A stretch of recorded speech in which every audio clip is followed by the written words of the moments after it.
Good morning, students. Welcome back to our economics class.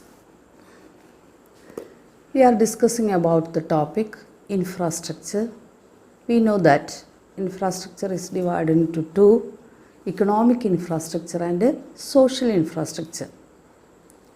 Economic infrastructure consists of energy, transport, and communication. The most important economic infrastructure is energy. We discussed about energy in the last class. Today we are going to discuss about the social infrastructure. The most important thing in social infrastructure is health. Health is the yardstick of a country's well-being. Health conditions improves the productivity of its population. Economics used the following measures to measure the condition of health conditions. The most important among them are infant mortality, maternal mortality, life expectancy, nutritional levels, incidence of diseases and health infrastructure. ഒരു രാജ്യത്തിൻ്റെ പുരോഗതി അളക്കുന്നതിന് ഏറ്റവും പ്രധാനപ്പെട്ട ഒന്നാണ് ആ പ്രദേശത്തെ അല്ലെങ്കിൽ ആ രാജ്യത്തെ ജനങ്ങളുടെ ആരോഗ്യം. ജനങ്ങളുടെ ആരോഗ്യം അളക്കാൻ വേണ്ടി നമ്മൾ ഉപയോഗിക്കുന്ന കാര്യങ്ങൾ എന്തൊക്കെ ഇൻഡിക്കേറ്റേഴ്സാണ്, എന്തൊക്കെ സൂചകങ്ങളാണ് ജനങ്ങളുടെ ആരോഗ്യം മെഷർ ചെയ്യാൻ വേണ്ടി നമ്മൾ ഉപയോഗിക്കുന്നത്? അത് പ്രധാനമായിട്ടും ഇൻഫൻറ്റ് മോർട്ടാലിറ്റി റേറ്റ്, ശിശുമരണ നിരക്ക്, മെറ്റേണൽ മോർട്ടാലിറ്റി, മാതൃമരണം, അതുപോലെ തന്നെ ലൈഫ് എക്സ്പെക്റ്റൻസി, ആയുർദൈർഘ്യം, ഒരു രാജ്യത്തിൻ്റെ ജനങ്ങളുടെ ആയുർദൈർഘ്യം, ന്യൂട്രീഷണൽ ലെവൽസ്, അവിടുത്തെ ജനങ്ങൾക്ക് കിട്ടുന്ന പോഷകാഹാരത്തിൻ്റെ അളവ്, തോത്, ഇൻസിഡൻസ് ഓഫ് ഡിസീസസ്, അവിടുത്തെ ജനങ്ങൾക്ക് എന്തൊക്കെ അസുഖങ്ങളാണ് അവരെ പിടിപെടുന്നത്, അതുപോലെ തന്നെ ഹെൽത്ത് ഇൻഫ്രാസ്ട്രക്ചർ, അവിടുത്തെ ഹോസ്പിറ്റൽസിൻ്റെ എണ്ണം, അതുപോലെ തന്നെ ഡോക്ടേഴ്സിൻ്റെ, നേഴ്സസിൻ്റെ അവരൊക്കെ എണ്ണം, അതുപോലെ ഹോസ്പിറ്റലിലുള്ള സൗകര്യങ്ങൾ, കിടത്തി ചികിത്സയ്ക്ക് ഉള്ള അടിസ്ഥാന സൗകര്യങ്ങൾ എന്തൊക്കെ, അതെല്ലാം നോക്കിയിട്ടാണ് ഹെൽത്ത് സ്ട്രക്ചർ നമ്മൾ മെഷർ ചെയ്യുന്നത്. When A country develops, life expectancy increases, the condition of health infrastructure increases, and the condition of nutritional levels also increases. At the same time, the maternal mortality rate, infant mortality rate, and incidence of diseases decreases. ഒരു രാജ്യം develop ചെയ്യുമ്പോൾ ഓട്ടോമാറ്റിക്കായിട്ട് അവിടുത്തെ ആയുർദൈർഘ്യം വർദ്ധിക്കുന്നു, അതുപോലെ അവിടുത്തെ ജനങ്ങൾക്ക് ലഭിക്കുന്ന പോഷകാഹാരത്തിൻ്റെ അളവ് വർദ്ധിക്കണം, അതുപോലെ ഹെൽത്ത് ഇൻഫ്രാസ്ട്രക്ചർ, അവിടുത്തെ ഹോസ്പിറ്റലുകളുടെ എണ്ണം, ഡോക്ടേഴ്സിൻ്റെ എണ്ണം, നഴ്സുമാരുടെ എണ്ണം, അങ്ങനെ ഹോസ്പിറ്റൽ സൗകര്യങ്ങളുടെ എണ്ണം എല്ലാം വർദ്ധിക്കണം. അതേസമയം ഇൻഫൻറ്റ് മോർട്ടാലിറ്റി റേറ്റ്, ശിശുമരണ നിരക്ക് കുറയണം, മാതൃമരണ നിരക്ക് കുറയണം, അതുപോലെ തന്നെ ഇടയ്ക്കിടയ്ക്ക് വന്നുകൂടുന്ന രോഗങ്ങളുടെ ആ അവസ്ഥ അതും കുറയണം, രോഗങ്ങൾ പിടിപെടാനുള്ള അവസ്ഥ കുറയണം. Health infrastructure in India.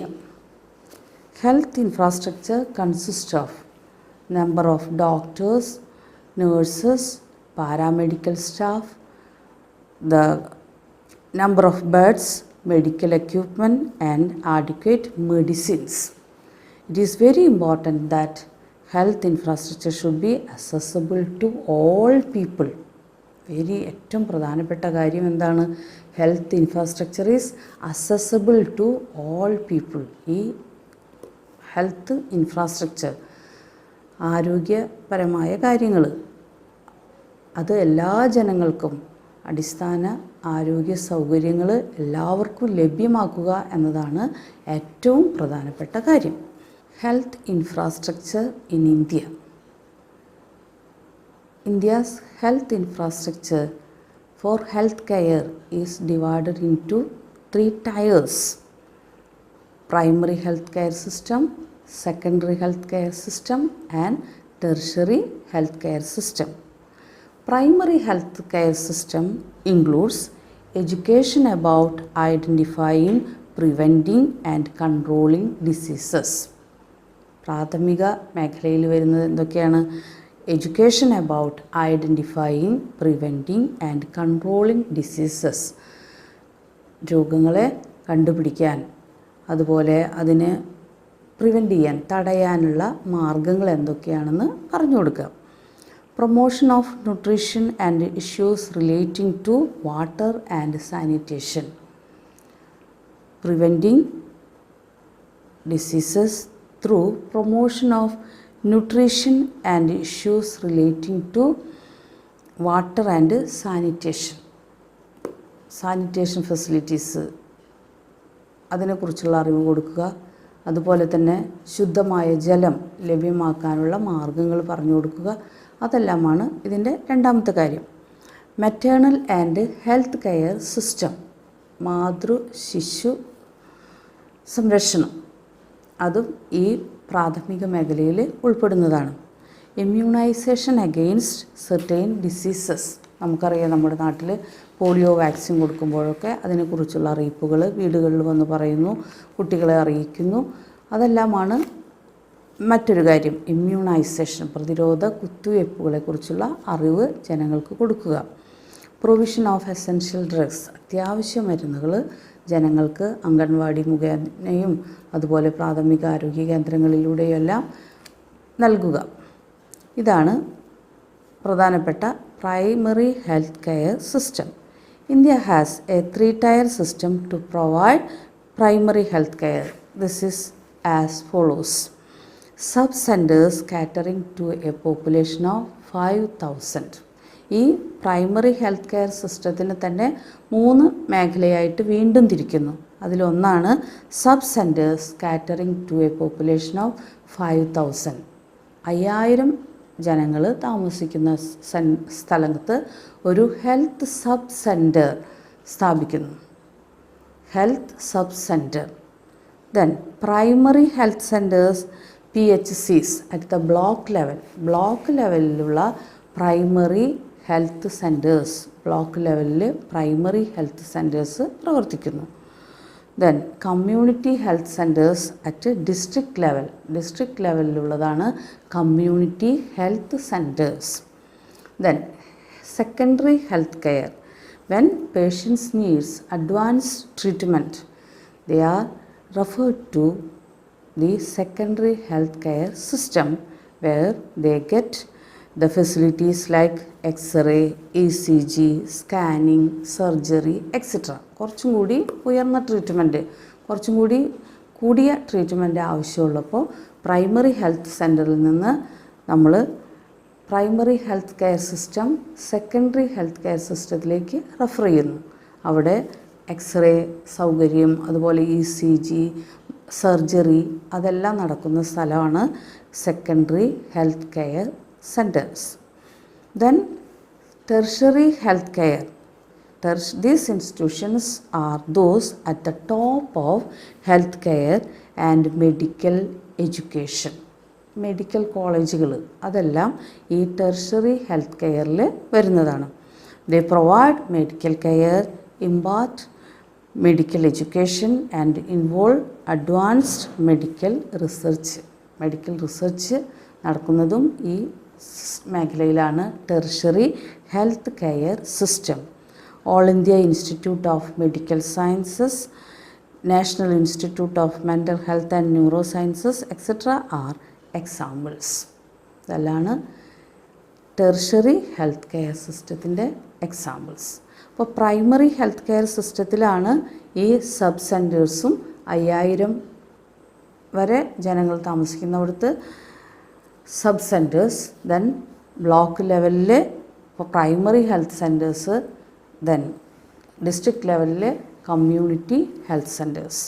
ഇനി സെക്കൻഡറി ഹെൽത്ത് കെയറാണ് കുറച്ചുകൂടി ഉയർന്ന തോതിലുള്ള മെഡിക്കൽ കെയർ കിട്ടാൻ വേണ്ടിയുള്ളതാണ് സെക്കൻഡറി ഹെൽത്ത് കെയർ ഫെസിലിറ്റീസ്. അവിടെ എക്സ്റേ സൗകര്യം, അതുപോലെ സർജറി നടത്തുന്നു, സ്കാനിങ്, അങ്ങനെയുള്ള എല്ലാ ഫെസിലിറ്റീസും ഉള്ളതാണ് സെക്കൻഡറി ഹെൽത്ത് കെയർ സിസ്റ്റം. ഇനി ടെർഷറി ഹെൽത്ത് കെയർ സിസ്റ്റത്തിൽ ഹെൽത്ത് കെയറിനോടൊപ്പം തന്നെ മെഡിക്കൽ എഡ്യൂക്കേഷൻ, നഴ്സിംഗ് കോളേജുകൾ, ഫാർമസി കോളേജ്, അതൊക്കെ ഈ ടെർഷറി സെൻറ്ററിൽ വരുന്നതാണ്, ടെർഷറി ഹെൽത്ത് കെയർ സിസ്റ്റത്തിൽ ഉണ്ടാകുന്നതാണ്. Public health care system in India.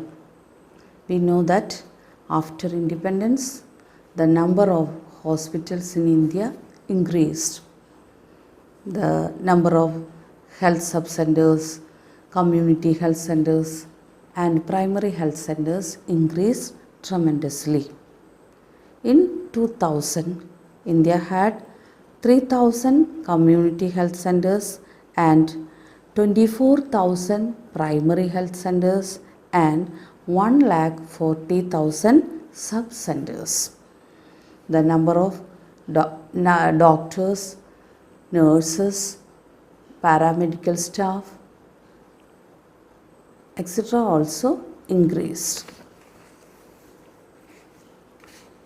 In India, we know that the private sector also plays a very important role in healthcare system. The private sector runs more than 70% hospitals in India. 70%-ലധികം ഹോസ്പിറ്റലുകളും പ്രവർത്തിക്കുന്നത് സ്വകാര്യ മേഖലയിലാണ്.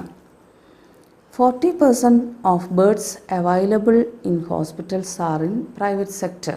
Private ഹോസ്പിറ്റലുകളാണ് 40% beds, അതായത് 40% രോഗികളെ കിടത്തി ചികിത്സിക്കാനുള്ള സൗകര്യവും private മേഖലയിലാണ്, സ്വകാര്യ മേഖലയിലാണ്. More than 60% dispensaries are run by the private sector. 60% ഡിസ്പെൻസറികളും സ്വകാര്യ മേഖലയിലാണ് പ്രവർത്തിക്കുന്നത്. In India we know that there has been a mushroom growth of medical enterprises in private sector. Several medical colleges are also started in private sector.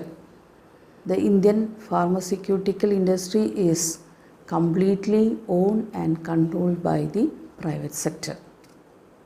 So, in short, we can say that in India, the private sector plays a very important role in healthcare system.